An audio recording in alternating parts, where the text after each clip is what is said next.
Se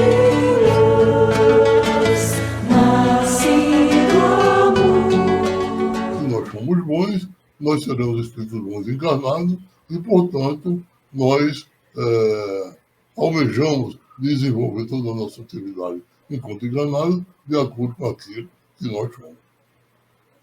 Então, na questão 361, Kardec indaga aos espíritos: qual a origem das qualidades morais, boa ou mais, do homem? Veja, qual a origem das qualidades morais boas do homem?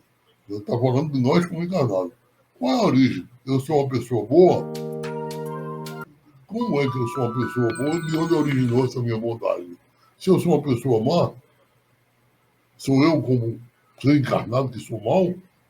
Onde é que está originado essa característica má que eu tenho? Essa foi a pergunta de Kardec. Qual a origem das qualidades morais, boas ou mais, do homem? E os espíritos são as do espírito nele encarnado. Quanto mais puro é esse espírito, tanto mais propenso ao bem é o homem. Veja que somente a doutrina espírita, pelo menos no meu conhecimento, é que tem capacidade de analisar o comportamento do homem atual enquanto encarnado. Não é um problema nosso, ou não é nós, como seres encarnados, estamos condenando aqueles nossos irmãos que, entre aspas, pecam ou que pecaram. Jesus nunca condenou. Mas, se eu sou mau, é porque alguma característica de mim, como é que Deus fez o meu corpo físico e colocou uma característica, um princípio nesse corpo físico de Maria de ser uma pessoa má, ou de ser uma pessoa boa. Mas o doutrina espírita diz não está no corpo orgânico. Tá? Existe algo que está animando esse corpo orgânico. Então, o que é que anima esse corpo orgânico? É o espírito. Então, quando ele pergunta qual a origem das qualidades morais, boas ou mais, do homem, os espíritos são as do espírito nele encarnado. Quanto mais puro é esse espírito, tanto mais propenso ao bem é o homem. Eu estou lendo a questão 261. Nós estamos lá na 845.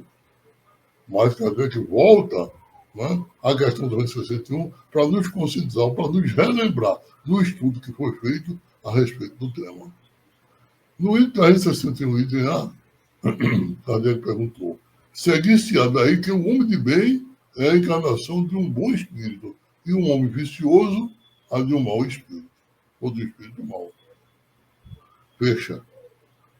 Os espíritos fecham a questão e diz sim, mas dizem antes que o homem é vicioso, que o homem vicioso é a encarnação de um espírito imperfeito, não de um espírito mau. Tanto que os espíritos não chamam de espírito mau. Ele chama de espírito imperfeito. Sim, mas dizem antes que o homem vicioso é a encarnação de um espírito imperfeito, pois, do contrário, poderia fazer crer na existência de espíritos sempre maus, a que chamar de demônio. Então, a doutrina espírita está nos conscientizando nessa resposta e não existe uma propensão eterna para o ser mau. Não é? Pois, do contrário, poderias fazer crer na existência de espíritos sempre maus, a que chamais demônio. Vamos então passar para a questão 846. Na questão 846, Kardec perguntou: sobre os atos da vida, nenhuma influência exerce o organismo? Ou seja, sobre os atos da vida, sobre os atos que nós desenvolvemos na vida encarnada, não é na vida espiritual. Quando a gente fala em vida, aqui Kardec está falando como sendo uma pessoa encarnada.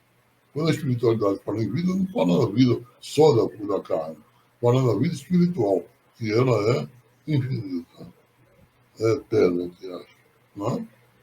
Que é eterno só Deus. Nós fomos criados por Deus e somos imortais. mas eterno só a divindade.